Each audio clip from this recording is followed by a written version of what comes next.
Hi, I'm Tim and thanks for watching this video. In this video, we're going to be taking a look at one of Reolink's indoor security cameras. And to be specific, it's this, which is the Reolink E1 Zoom, which is one of their indoor camera lineups. So let's take a closer look, go through the specifications, and then I'll show you how to adopt it into the Reolink mobile app. And I'll also show you the facilities and functions in the app that this camera can do. So let's get started. So here we are in the box. You get the usual envelope with the documents inside, quick start guide and so on. We get a UK power lead with an adapter, or whichever country you're in, you'll get your relevant configuration. Now this comes with a completely long cable. Now it measures 2.5 meters in length for the cable, which is good to see that they've provided a long lead for the cable so that you can position the camera in various locations that you want, say in the top corner of a room, for example. This has a small barrel pin on the end, which connects to the back of the camera, as you will see there. And we also have a small mounting bracket, which fixes to the bottom. So you put the two mounting screws through the holes there, place it into the bottom of the camera and twist it to lock it in place. However, I won't show that being mounted as it's quite simple to do. Also, you get a set of mounting screws and wall plugs, and also a reset pin, which you can see there is the black item there with the pin on the end.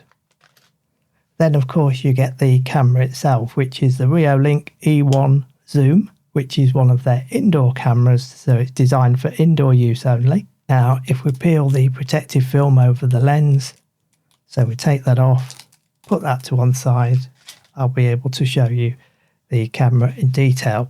So it's a nice well-built camera. It's plastic housing, so it's all plastic, which you could expect with it being indoors. Now you can actually sit it on, for example, a table or a shelf, as there's rubber feet at the bottom there. So there's 3 rubber feet, so you could actually just stand it like that, or wherever you want, for example, for the best position to capture the images with. Now it's pan and tilt, so as you can see it's motorized, so it does actually pan right round. And it also tilts, so the lens goes up and down, which is also motorized. Now if you push the lens right up, you'll see that we get a SD card slot, so that's a micro SD card slot, and then also next to that we've got the reset pinhole, which you use the tool for, which I've just shown you. So at the top of the lens, which is here, we get the daylight sensor. Then around this we get 10 infrared LEDs, which is around the rim here. Then we get the lens itself, which is in the center, and then we get a status LED just between the lens and this hole here. So it lights up blue or flashes blue, depending on the status of the camera. When it's solid blue, it means that it's in normal operation and it's been adopted into the Wi-Fi network or local area network, depending on how you're connecting it. Then below that, we've got the hole, which is for the microphone, and then below that, which I've explained, is the reset button and the micro SD card slot. Now also at the back of the camera we have the speaker. Now this is a very loud speaker, I have to say, which it is with all Reolink products. So when you first power it on, it will say welcome to Reolink in a very loud voice, so just be aware that it is actually quite loud. Then on the base, so around the rim of the base here, we've got an Ethernet connection. So you can actually connect it via Ethernet. Now just be aware that this is not PoE powered, so it does not have PoE power in it. This is just for connecting it to the network. So next to that you'll see we've got the barrel connector. Now this is for powering the device, so it doesn't use batteries, it needs mains power, which is why I showed you the power adapter here. So whichever case you use, whether you connect it to Wi-Fi or Ethernet using the connector here, you will need still to power it via this barrel connector. So just be aware of that. Now onto the specifications for it. it's got a C1/2.8 COMOS sensor in the lens. The resolution for this for the maximum is 3840 by 2160, so that is 4K, and it's 8 megapixels at 20 frames per second. As I've said, the lens is an f2.8 to 8mm with a maximum of f1.6, and the zoom has a 3x optical zoom in it. The infrared night vision will go up to 12 meters, so that's 40 feet. That's using the infrared LEDs around this rim, which I mentioned. Now for the frame rate, it has a mainstream of between 2 frames per second and up to 20 frames per second. I would always use the default of 20 frames per second, which is the maximum, and it's also set as the default as well. For the code rate, it's maximum stream of 2048 kilobits per second, and that goes up to 5120 kilobits per second, with the default being 4096 kilobits per second. Now it also supports two-way audio. The DC power, so the connector there with the barrel connector, requires 5 volts at 2 amps, and it's rated to use 10 watts of power as the maximum. As I've said, it has the DC power port and also the network connection port, which is, as I've said, again, not PoE, so you can't use PoE powered with this. And as I've said, there's a reset button, which is right at the bottom of the lens next to the micro SD card slot. For the Ethernet connection here, it supports between 10 megabits per second up to 100 megabits per second. And of course, it's a standard RJ45 connection. For the SD card slot storage here, it can take a maximum of up to 512 gigabytes for the micro SD card storage. For the Wi-Fi standards, it supports 802.11, AX, AC, A, B, G and N. So it works on frequencies of 2.4 gigahertz and also 5 gigahertz as well. With the wireless security, it supports WPA, WPA2 and WPA3. For the angles, so for the pan, which is round, left to right, it has a maximum range of 355 degrees. And for the tilt, which is up and down, is a maximum of 50 degrees. Now you can actually program it to have the set position, so once it's powered back on or anything like that, or reset, it will always return to the position that you program. Say for example you had it facing that way, then it will rotate to always set itself to that angle. It supports auto tracking, however that's not for tilt, it's for pan only. So for the auto tracking, it will track, say, a person moving left to right, round, like so. For the browsers, it supports Edge, Chrome, Firefox and Safari. For the operating systems, it supports PC, Windows, Mac, smartphone, iOS and Android. You can have a maximum 20 users, one being the admin and 19 other users. For the smart alarm, it supports motion detection, person detection, pet detection and also baby crying detection as well, which is good if you want to put it in, say, your child's room and you want to monitor your baby's nighttime activity. So with the recording mode, it supports motion triggered recording, which is the default, and also scheduled recording and also 24/7 recording as well. It also supports time lapse and it's compatible with Alexa, Google Assistant and also Home Assistant as well. It also has a privacy mode on it for the camera lens, and the operating temperature is between -10 up to 55 degrees Celsius, which equates to 14 degrees Fahrenheit up to 131 degrees Fahrenheit. For the dimensions, for the diameter, it's 84 millimeters by 118 millimeters. And the weight, it does have a little bit of weight to it, and it weighs 275 grams. And it comes complete with a 2-year limited warranty. So that is the Reolink E1 Zoom indoor camera. So what we'll do now is I'll show you it being adopted into the app, which I've already done. So I'll show you the pre-recording setup for that. And then I'll go through the functions with you where you can set it to pan, tilt and zoom, and I'll show you all those facilities in the app. So we'll get right to this now.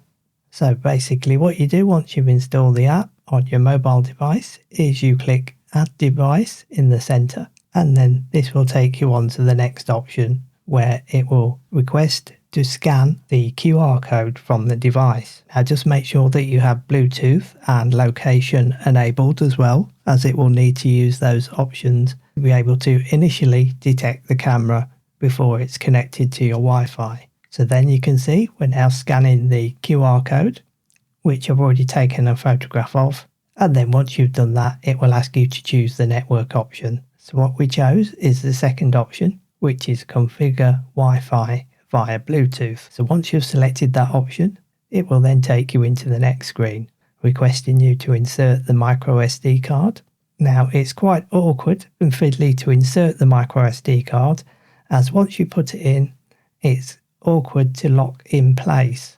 So what I would suggest doing is using the factory reset pin and then gently using the pin at the edge of the micro SD card slot on the micro SD card to gently click it and lock it into the micro SD card slot so that it's firmly in place. So then once you've done that, you click I got it at the bottom, and then once you do that, you then get the message, please make sure the device is powered and turned on.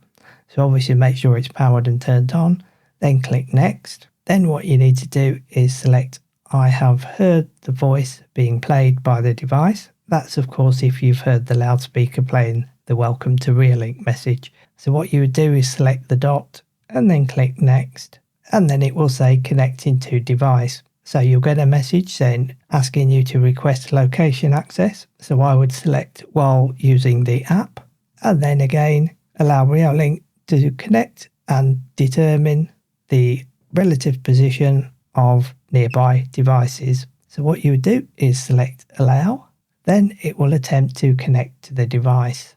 Connection succeeded, and then it will ask you to set up the Wi-Fi network. So what you need to do is choose your local Wi-Fi network for your home, the one which you want the camera to be connected to, and then of course enter the password.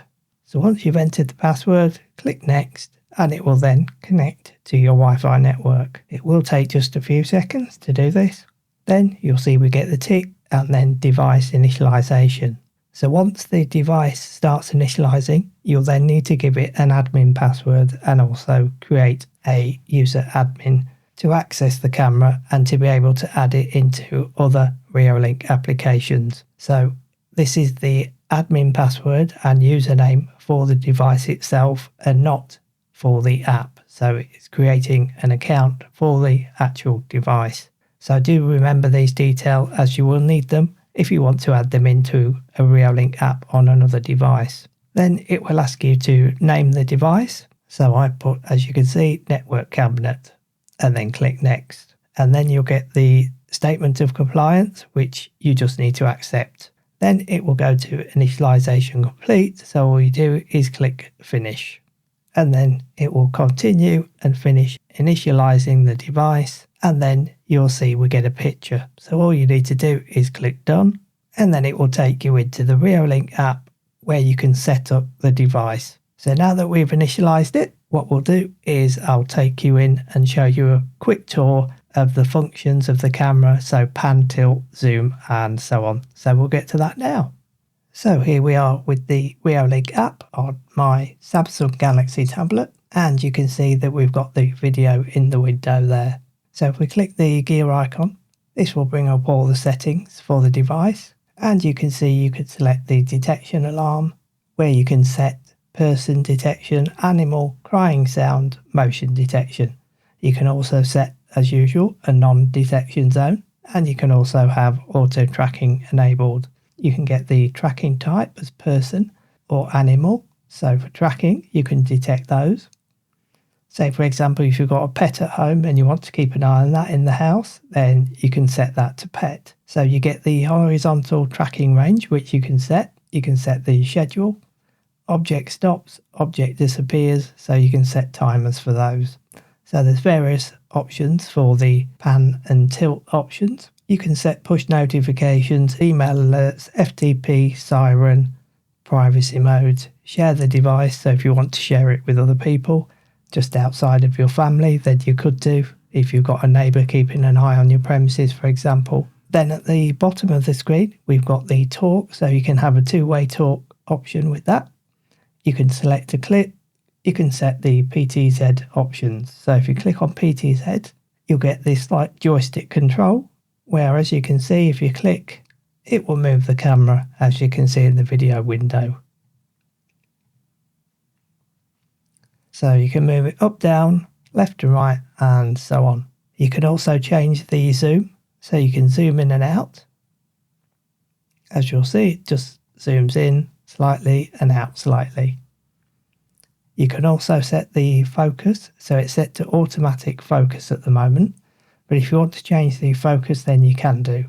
Now there's also the monitor point, so what we do is click set current position as monitor point, and that will always return to that position once you select the monitor point. So for example, if you turn the zoom left or right and it goes out of position, then all you do is select the monitor point and it will return to that position. So you can also set calibration, so you can calibrate it and that will calibrate it up and down, left and right and so on. So basically pan and tilt for the calibration. There's the usual playback option, cloud events, contrast, brightness and so on, which is set to automatic. So it does have infrared night vision on this as well. Here is the option which will then take a snapshot. And as usual, you can set the resolution from clear, balanced, fluent. And you can also set it to full screen option as well, which as you can see, it's doing now. So once to exit full screen, we'll just click that option there and it will return to the selection for the cameras. So that is basically the Reolink E1 Zoom pan tilt indoor security camera. So I do like this, very useful for monitoring your rooms or baby, for example, if you've got young children or pets at home, then I can think of multiple uses for these cameras indoors. Great piece of kit, good picture quality. So if you want one of these, I'll put information in the video description as I usually do. So thanks for watching this video and I'll be back again soon with more videos. Take care. Bye for now.